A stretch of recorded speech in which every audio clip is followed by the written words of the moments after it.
दोस्तों, scene imagine कीजिए। 14 अक्टूबर 1912, Milwaukee, USA. रात के 8 बज रहे हैं।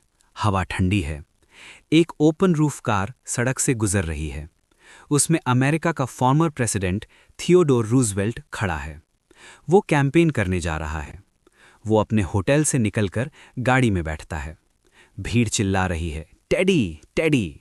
रूजवेल्ट अपना हैट यानी टोपी उठाकर लोगों को वेव करता है। तभी भीड़ में से एक आदमी निकलता है। उसका नाम है जॉन श्रैंक। वो एक मेंटली अनस्टेबल बारटेंडर है। वो रूजवेल्ट से सिर्फ 5 फीट दूर है। वो एक 38 कैलिबर कोल्ड रिवॉल्वर निकालता है और सीधा रूजवेल्ट के दिल यानी हार्ट पर निशाना लगाता है। बैंग! गोली चलती है। रूजवेल्ट लड़खड़ाता है। गोली उसके कोट को फाड़ती हुई, उसके मेटल ग्लासेस केस को तोड़ती हुई, उसके 50 पेज की फोल्डेड स्पीच को छेदती हुई उसके सीने यानी चेस्ट में घुस जाती है। भीड़ पागल हो जाती है। लोग श्रैंक को पकड़ लेते हैं और उसे मारने लगते हैं, किल हिम, किल हिम। लेकिन रूजवेल्ट चिल्लाता है, don't hurt him, bring him to me. Roosevelt उस शूटर की आंखों में देखता है और पुलिस से कहता है, टेक हिम अवे। रूजवेल्ट का ड्राइवर कहता है, सर हॉस्पिटल चलिए। रूजवेल्ट खांसता है। वो अपने हाथ में देखता है, खून नहीं है, मतलब गोली ने लंग को पंक्चर नहीं किया। वो कहता है, नहीं हॉस्पिटल नहीं, मैं स्पीच देने जाऊंगा।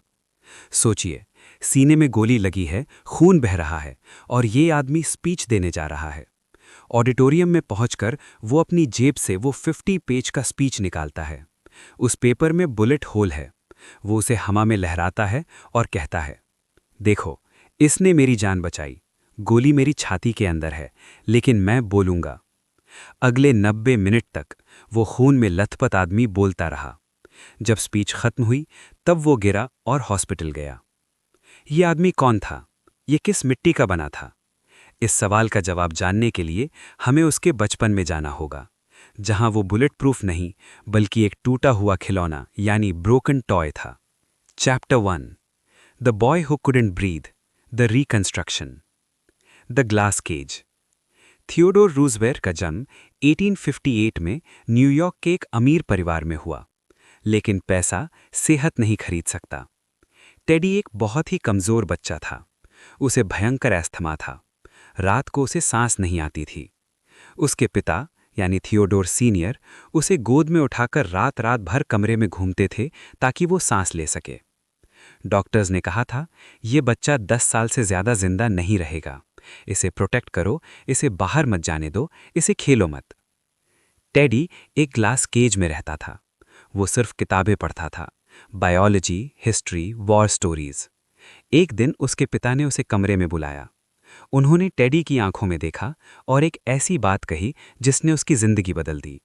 उन्होंने कहा, थियोडोर, तुम्हारे पास दिमाग है, लेकिन तुम्हारे पास शरीर नहीं है, और बिना शरीर के दिमाग बेकार है।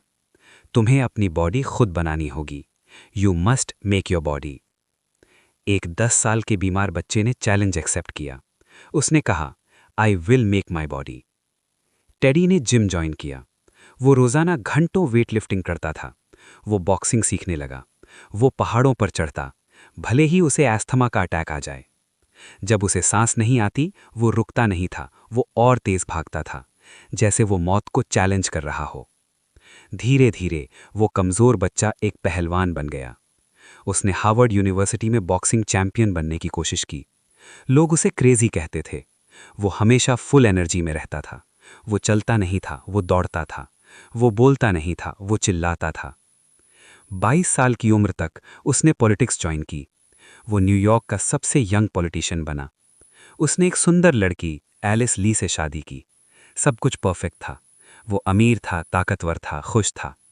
उसे लगा उसे कोई रोक नहीं सकता। लेकिन किस्मत ने कहा, रुको, अभी असली टेस्ट बाकी है। Chapter 2, the day the light went out, February 14th, 1884। The Telegram. Theodore Roosevelt Albany, New York की राजधानी में काम कर रहे थे। उनकी वाइफ एलिस प्रेग्नेंट थी और अपने पहले बच्चे को जन्म देने वाली थी।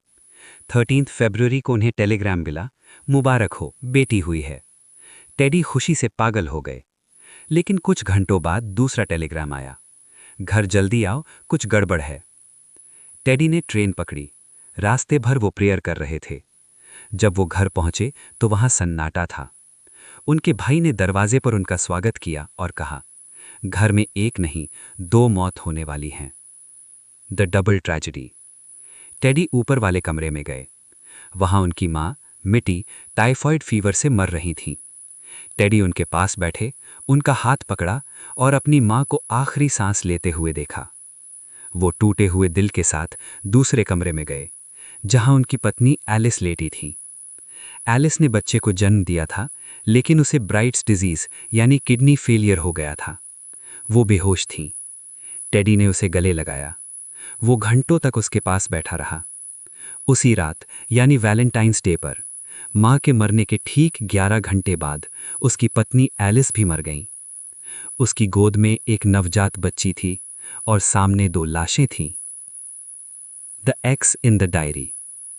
उस रात थियोडोर रूजवेल्ट ने अपनी डायरी खोली। उसने उस पेज पर एक बड़ा सा काला एक्स बनाया और नीचे सिर्फ एक लाइन लिखी, the light has gone out of my life. मेरी जिंदगी की रोशनी चली गई है। अगले दिन फ्यूनरल हुआ।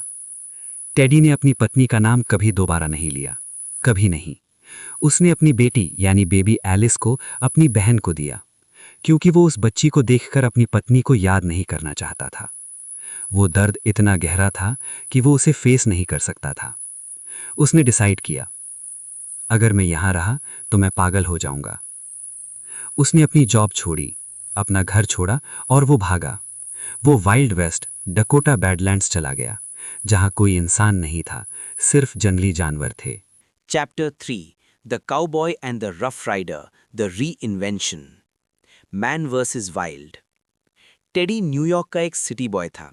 उसे खेतीबाड़ी नहीं आती थी, लेकिन वो बैडलैंड्स रेगिस्तान में एक रैंच खरीदकर काउबॉय बन गया। वहाँ के लोकल काउबॉयज जो गुंडे टाइप के थे, उस पर हंसते थे। वो उसे 4 आइज चश्मिश बुलाते थे, क्योंकि वो चश्मा पहनता था। टेडी ने उनका दिल कैसे जीता? ताकत से। एक बार में एक गुंडे ने टेडी को बुली किया, बंदूक दिखाई और कहा, चश्मिश, सबके लिए शराब मंगवा। टेडी ने कुछ नहीं कहा। उसने खड़े होकर उस गुंडे के जबड़े पर 3 पंच मारे। गुंडा बेहोश हो गया। टेडी ने कहा, अब शराब कौन मंगवाएगा? उस दिन के बाद बैडलैंड्स में किसी ने टेडी का मजाक नहीं उड़ाया। वहां उसने 2 साल बिताए। वो सुबह से शाम तक घोड़े पर रहता। वो ग्रिजली बेयर्स का शिकार करता। उसने एक बार 3 चोरों को पकड़ा जिन्होंने उसकी नाव चुराई थी। वो उन्हें गोली मार सकता था, लेकिन उसने उन्हें पकड़ा और 40 घंटे तक बिना सोए उन्हें गन पॉइंट पर लेकर चला और पुलिस के हवाले किया। वहां के ठंडे मौसम और सख्त मेहनत ने टेडी के बचे कुचे एस्थमा को खत्म कर दिया। वो वापस न्यूयॉर्क आया, एक आयरन मैन बनकर। The rough Riders. 1898 में स्पेनिश अमेरिकन वॉर शुरू हुआ।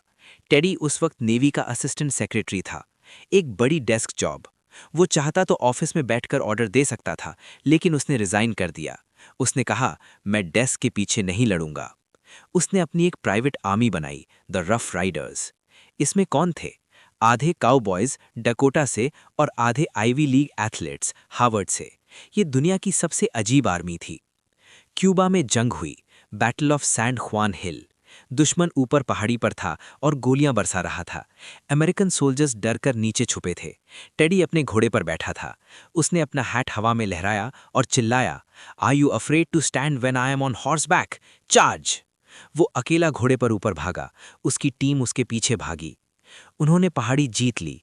टेडी दुनिया का सबसे बड़ा वॉर हीरो बन गया। Chapter 4: the man in the arena, presidency and the end. The accidental president. War के बाद वो वाइस प्रेसिडेंट बना, लेकिन 1901 में प्रेसिडेंट विलियम मैकिनली को गोली मार दी गई। 42 साल की उम्र में थियोडोर रूजवेल्ट अमेरिका का सबसे यंग प्रेसिडेंट बन गया। प्रेसिडेंट बनते ही उसने व्हाइट हाउस को बदल दिया। वो सुबह बॉक्सिंग करता था।